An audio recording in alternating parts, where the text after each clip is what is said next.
বাবা, এ তো 3 জনের খাবার আমাকে একা দিয়েছো। তা ভালোই করেছো। তো ঠাকুরপোড়া ঠিক সব সাবার করে দেবে, দেখিস। রাত দুপুরে রাজকুমারী আদেশ করেছেন যখন কান, আর পারলে আমাদের একটু মুক্তি দিন, ঘুমোতে যাই। তা একদিন রাত জেগে একটু গল্প করতে চাইছিলাম, না হয় একটু ঘুমটা কমই হতো। তবে যাই বলো, তোমাদের জামাই চলে গিয়ে কিন্তু ভালোই হয়েছে। তার কপালে সব আদর আমার কপালে জুটছে। কি বলো বৌদিদি? ও বৌমা, বলছি কমলার হলোটা কি বলো তো? ও বাড়ির লোকেরা তখন ওকে এই বাড়িতে রেখে গেছিল বলে কত কান্নাকাটি করছিল। এখন দেখো কেমন হাসছে, আনন্দ করছে, কইছে নাকি জামাই গেছে তো ভালোই হয়েছে, ও নাকি নিজে জামাই আদর পাবে। কিছু বুঝছো? আমিও তো সেটাই বুঝতে পারছি না। ঠাকুরজির আবার শোকে মাথা টাথা খারাপ হয়ে গেল নাকি? নাহলে এরকম ভাবে হাসছে কেন? কি গুজর গুজর করছো গো তোমরা? আমার নামে কিছু বলছো বুঝি? বলি কমলা মা, তোর সত্যি সত্যি কোনো কষ্ট হচ্ছে না? কিসের কষ্ট? না, ওই তো সৌর ঘরের লোকেরা তোকে এখানে রেখে গেছিল বলে এত কান্নাকাটি করছিলি, আর হঠাৎ করে এমন হাসি খুশি হয়ে গেলি যে তাই। ও মা, কেন হব না?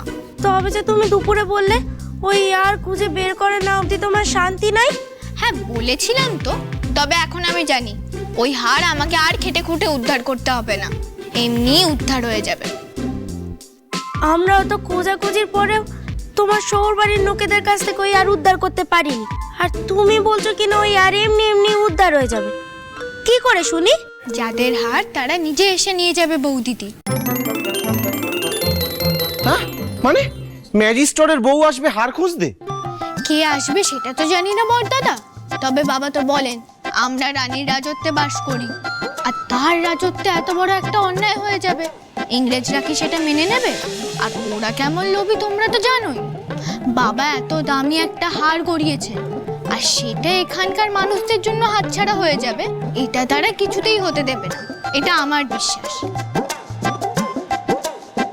ইংরেজদের কোনো জিনিস কেউ অন্যায়ভাবে নিতে পারে না। ইংরেজরা যে কোনো উপায় যে কোনো রূপে উদ্ধার করে নেয়। যে কোনো রূপে মানে? পর্দা, কুইনের রাজত্বে কিন্তু কেউ চুরি করে ছাড় পায় না, আর কুইন রেগে গেলে কিন্তু অনর্থ হয়ে যেতে পারে, এমনকি স্বর্গ থেকে নেমে এসেও শাস্তি দিতে পারে। মানে ভূত? শুধু ভূত না, ফিরিঙ্গি ভূত।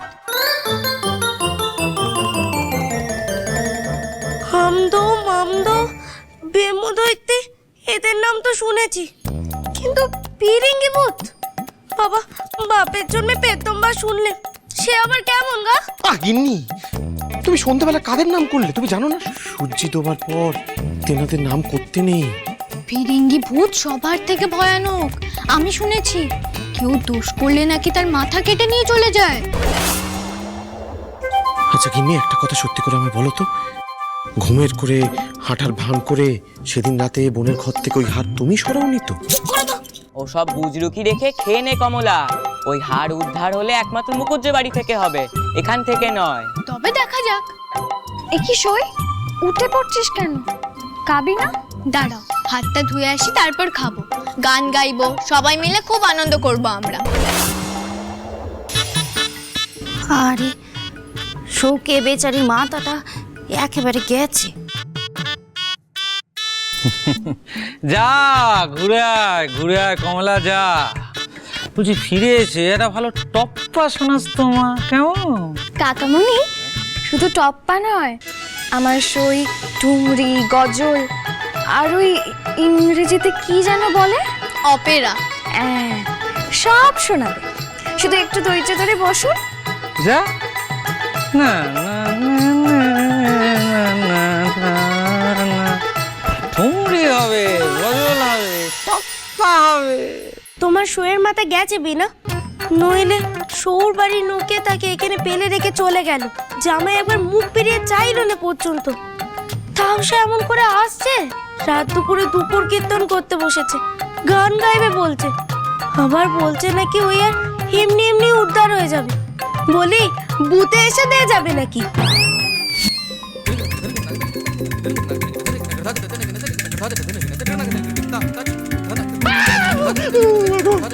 সদ্যপুরে তেনাদের নাম করতে তোমায় কে বলেছিল? গিন্নি বারবার বারণ করেছিলাম। দেখছো না আলোগুলো কেমন কেমন করছে। রাত দুপুর পর্যন্ত আলো জ্বলছে, এই না কত তার মধ্যে। দাঁড়া, আমি দেখে আসছি কি গন্ডগোল। গান গাইছে কে?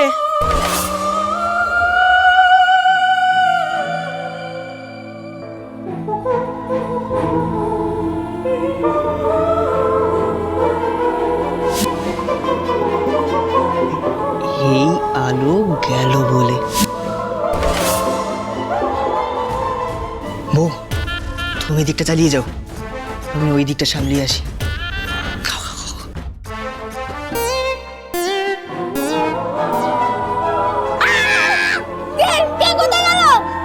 বলেছিলাম তেনাদের নাম না দিতে, এখন দেখো জমিদার বাড়িতেও ভূত পড়লো। হ্যাঁ গো, বলছি যে জমিদার বাড়িতে ভূতের আনাগোনা আছে সেইটা তো জানতেম নে।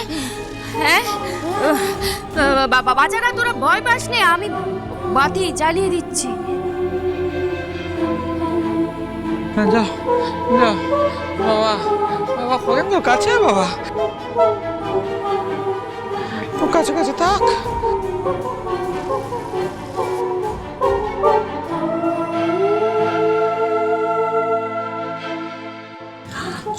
শোনো, তুমি একটু গিয়ে দেখো না গানটাকে। যাচ্ছি না, তুমি আগে গিয়ে লন্ডনে চালাও না, লন্ডন চালাও। যাচ্ছি।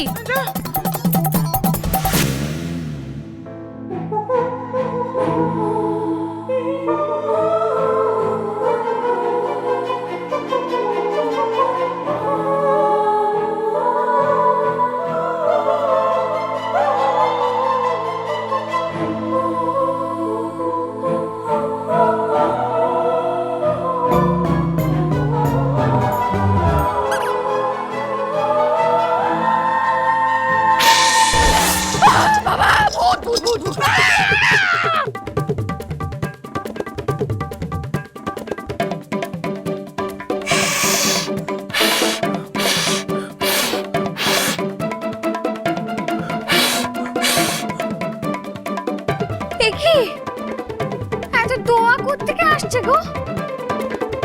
বউ দিদি, আমার যে খুব ভয় লাগছে।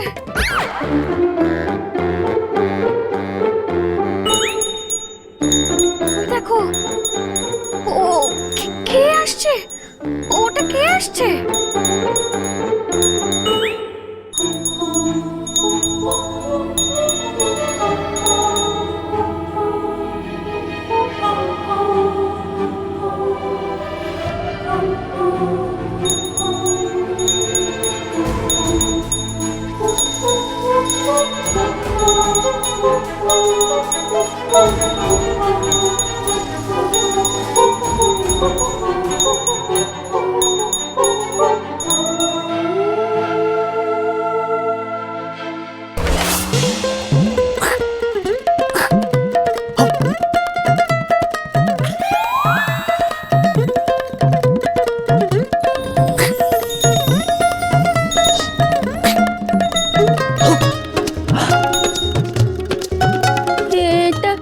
এটা কে?